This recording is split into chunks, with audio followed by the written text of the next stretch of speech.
Keir Starmer will be gleeful about his latest catch in international diplomacy, a trade deal with the European Union, which the government hopes will boost the chances of higher growth being delivered. In an agreement that gives EU boats continued rights in British seas, slashes red tape on food checks, and increases cooperation on defence and migration, businesses are getting a sense of whether this deal may be sweet or sound all too fishy. As the Prime Minister wrote on a short TikTok-friendly video online, Starmer has rolled up his sleeves and is putting money back in your pocket by securing 3 deals in the space of a fortnight. Whereas a recent trade deal with India was estimated to inject £4.8 billion into the UK economy by 2040, the new agreement with the EU is set to bring in £9 billion.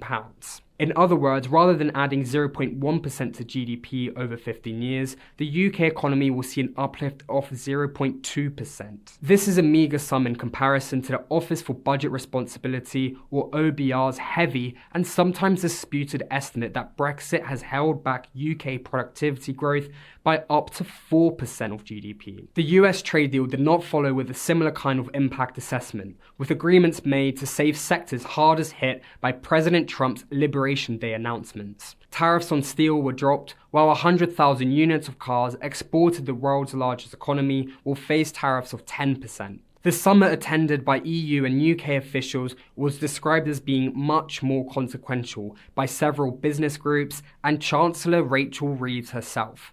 She said before meeting US Treasury Secretary Scott Bessent that securing an agreement with the world's largest economic bloc was arguably more important. UK exports to the EU were valued at £358 billion, representing 41% of all UK sales to overseas partners. The EU also accounts for around half of all UK imports. But trade has slumped since Brexit.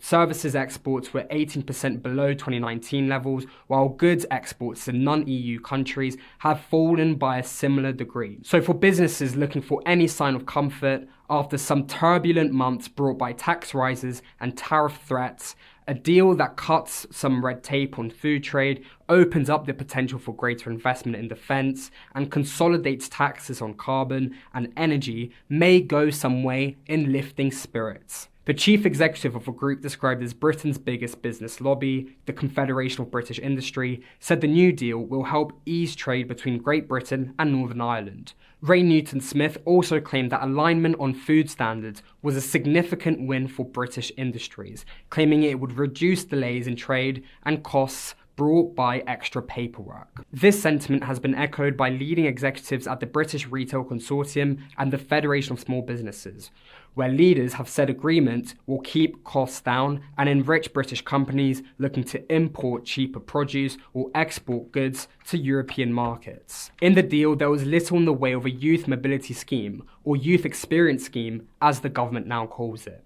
Business London and financial services industry group, the City UK, have praised the commitment to easing mobility of professionals between the continent and Great Britain, though little has been done so far, and they have recognised that. The government is also facing some backlash over its agreement to give the EU continued access to British waters for another 12 years, with the last agreement made in 2021 having been due to expire in 2026. Tory politicians have accused Starmer of selling out fishing communities in the post-Brexit age. Mel Stride, the Shadow Chancellor, said Starmer had been reeled in by the EU, hook, line and sinker. The Country Land and Business Association said signing up to allow the European Court of Justice was an unnecessary surrender of control. In all, there have been some pockets of enthusiasm, but the deal appears to be largely short on detail. The National Institute of Economic and Social Research said in plain terms the agreement was unlikely to shift the dial in the sense the gains are small relative to a wider deal being agreed.